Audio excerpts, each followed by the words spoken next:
لله وحده ونصر عبده وهزم الأحزاب وحده والصلاة والسلام على من لا نبي بعده أما بعد فأعوذ بالله من الشيطان الرجيم بسم الله الرحمن الرحيم الف لام را تلك آيات الكتاب وقرآن مبين ربما يود الذين كفروا لو كانوا مسلمين صدق اللہ مولانا العظیم۔ محترم مکرم سامعین کرام،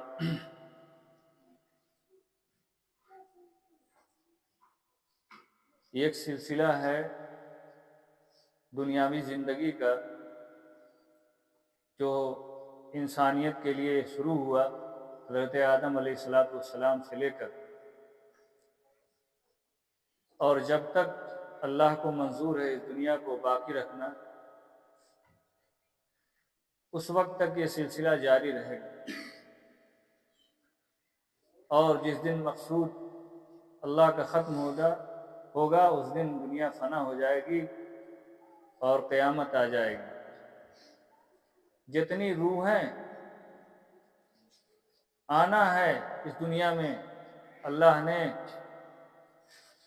الست میں ان کو پیدا کر کر وعدہ لیا ہے، وہ روحیں آئیں گی دنیا میں۔ لیکن انسان آیا دنیا میں اور آنکھیں کھولا۔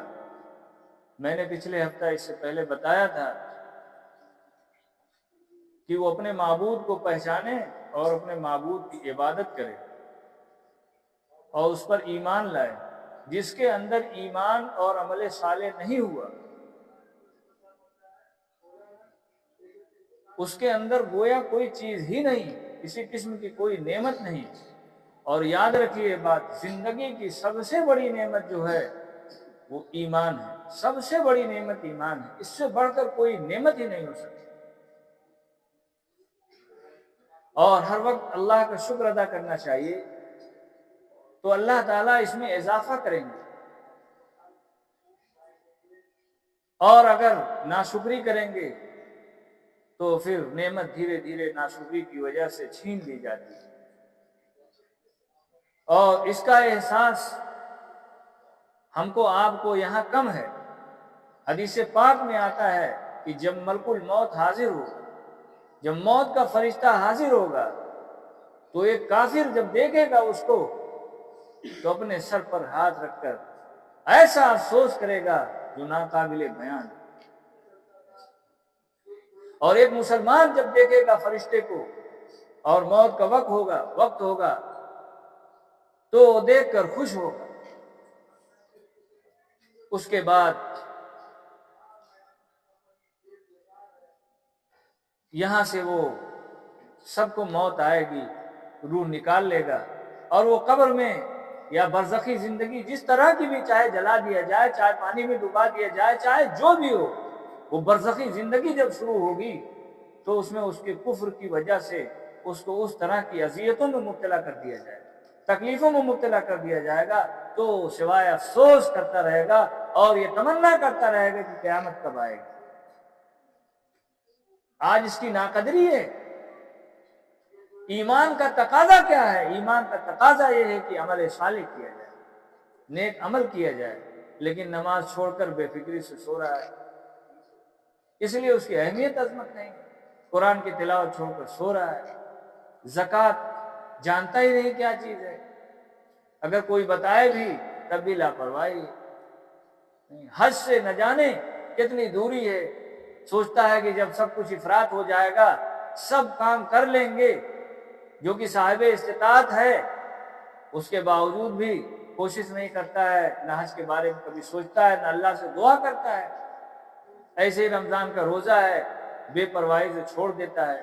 کہ ان اعمال کے چھوڑنے پر کتنی کڑی وعید ہے اور کتنی سخت سے سخت حدیث پاک میں وارد ہوئے ہیں، آپ دیکھ ہی رہے ہیں۔ تو اتنی بڑی نعمت ہے، اس کا احساس کم ہوگا یہاں۔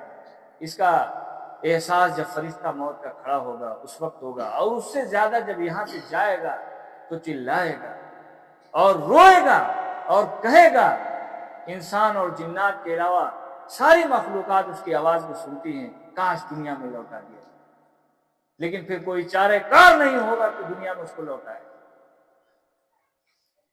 اس کے بعد دیگر رہ بقدم اتمی برت، اللہ وہاں سے وزاجہ بصہرائے محشر برت، اللہ محشر میں اٹھائے گا، جب حساب و کتاب ہوگا، اولین آخرین کا وہاں اجتماع ہوگا، سب لوگ نفسی نفسی میں ہوں گے، سب لوگ کے اوپر ایک سڑک سوار ہوگا، بھائی بھائی کا نہیں ہوگا، یوم یفر المرء من اخیہ و امہ و ابیہ، جس پر ناز کرتے تھے وہ تمہارے سامنے،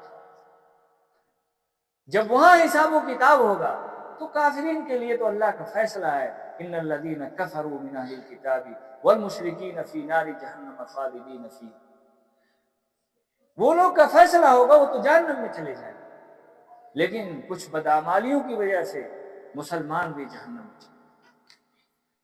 تو کافر جب مسلمان کو یہ دیکھے گا، حدیث پاک میں آتا ہے، تو کہے گا بھائی میں تو نبی کا انکار کیا، اللہ کی وحدانیت کا انکار کیا، کلمہ کا انکار کیا، میں تو جہنم میں چلا آیا، ٹھیک تو کیوں چلا آیا نبی کا کلمہ پڑھ کر جا؟ تانا دے گا۔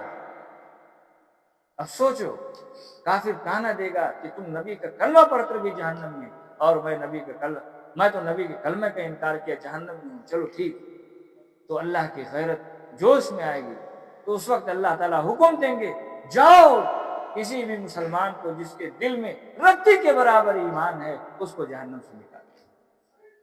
لیکن دوستو یہ کب ہوگا اللہ ہی کو معلوم ہے، جہنم کتنی سخت ہے، کافروں کے ساتھ آپ کی جہنم اپنے بدعمالیوں کی وجہ سے ہوگی، تو کتنا حسرت کرے گا۔ قرآن نقل کہہ رہا ہے، ربما یود الذین کفروا لو کانوا مسلمین، تو کہے گا کاش کہ آج ہم بھی مسلمان، اگر ایمان رتی کے برابر بچا کر لے کر چلا گیا ہے تو آج ایمان کی قدر کر لیجیے، اگر نعمت کی قدر کریں گے تو اس پر اضافہ ہوگا۔ ایمان ایک بڑی نعمت ہے، مستقل نعمت ہے، اللہ نے آپ کو اتنی بڑی نعمت حاصل کرنے کا وقت دیا ہے، علم، اس علم کی کتنی فضیلت ہے آپ سمجھ نہیں سکتے ہو۔ ایک عابد کی فضیلت، ایک عالم کی فضیلت 1000 عابد پر، اب آپ سوچ لیجئے کس قدر فضیلت ہے۔ تو آج کلمے کی عظمت اور احترام جتنا ہم کر لیں گے، کل اتنا ہی بڑا صلہ ملے گا ہمیں۔ اب دیکھیے ایک واقعہ سے آپ اندازہ لگائیے، حدیث شریف میں آتا ہے کہ حضرت موسیٰ علیہ السلام نے اللہ کی بارگاہ میں عرض کیا کہ اللہ تعالیٰ ہم کو کوئی ایسا مخصوص ذکر بتا دیجیے جو ہم کرتے رہیں۔ اللہ تعالیٰ نے فرمایا لا الہ الا اللہ۔ موسیٰ علیہ السلام نے کہا اللہ تعالیٰ یہ تو سارے نبی پڑھتے ہیں، آدم علیہ السلام سے لے کر تمام نبیوں کو یہ کلمہ آتا ہے۔ اللہ تعالیٰ نے فرمایا موسیٰ اگر 7 آسمان اور 7 زمین کو ایک پلڑے میں رکھ دیا جائے اور اس کلمہ توحید لا الہ الا اللہ کو ایک پلڑے میں رکھ دیا جائے تو میزان عدل میں یہ کلمہ والا پلہ بھاری۔ سوچو کتنی اہمیت ہے۔ اگر کسی کے پاس پوری زندگی کفر رہا، پوری زندگی وہ غلط کام کرتا رہا اور زنا کرتا رہا، ہر قسم کے غلط کاریوں میں مبتلا رہا، حرام کاریوں میں مبتلا رہا، لیکن اس نے آخر وقت میں اللہ نے توفیق دی اور وہ کلمہ پڑھ لیا الاسلام یہدم ما قبلہ، تو اس کے تمام گناہوں کو اسلام کو ایسے معاف۔ مطلب کتنا بڑا کلمے کا رتبہ ہے۔ اگر ہمارے اور آپ کے پاس اللہ کے رسول کی یہ مانت ہے، اللہ تعالیٰ کی وحدانیت کو ہم لوگوں کو اپنے دل و جان سے زیادہ عزیز سمجھنا چاہیے۔ فقہائے کرام نے لکھا ہے کہ جب ایمان کی بات آ جائے تو چاہے جان و مال دینا پڑے، سب کچھ قربان کر کے ایمان کی حفاظت کرنا فرض ہے۔